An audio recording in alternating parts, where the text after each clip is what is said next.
I first realized that I was a lesbian in middle school.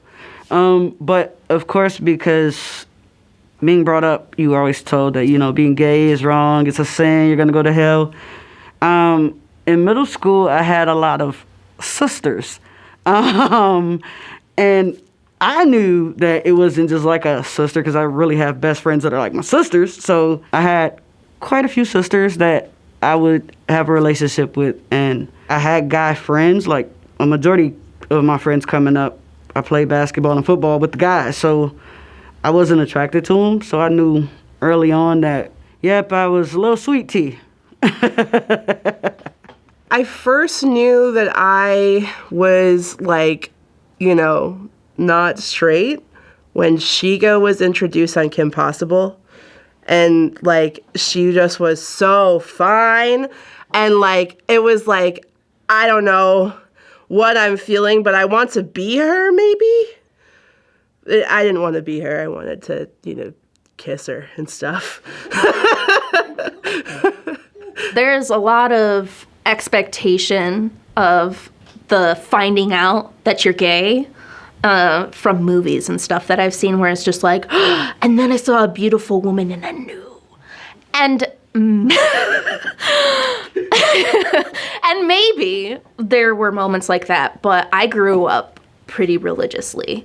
And that was not even an option. The only talk about lesbians was my mom telling me about how her friends' daughters both turned out to be gay and what a tragedy that was.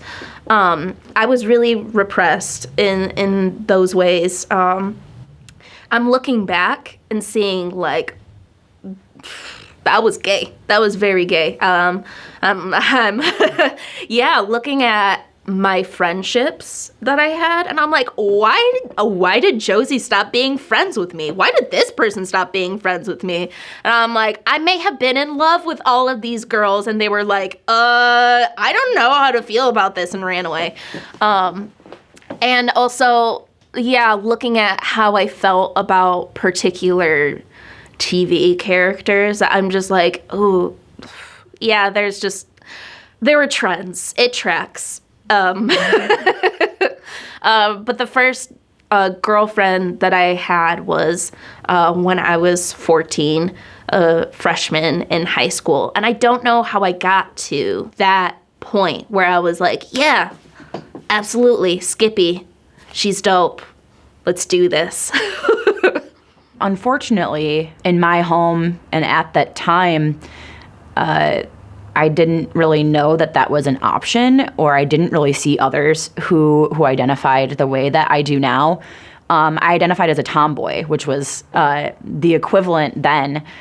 Whenever I would play outside, I would pretend to be a boy, playing house with my friends. I was always the boy. When I would play Barbies, which I loved Barbies. I played with Barbies until I was in 8th grade. And I always liked to be the Ken doll. And so I think that there was some awareness there. And I would pretend to have girlfriends. I remember moments where, even as maybe a 7 or 8 year old, the realization that wasn't how the world worked, and that eventually I would have to marry a man and have kids in order to live the normal life that everyone was living around me. And I remember a deep sadness related to that, of laying in bed at night and just all at once kind of being I'm never gonna feel what it feels like to kiss someone that I'm attracted to, and to have that fireworks moment with someone.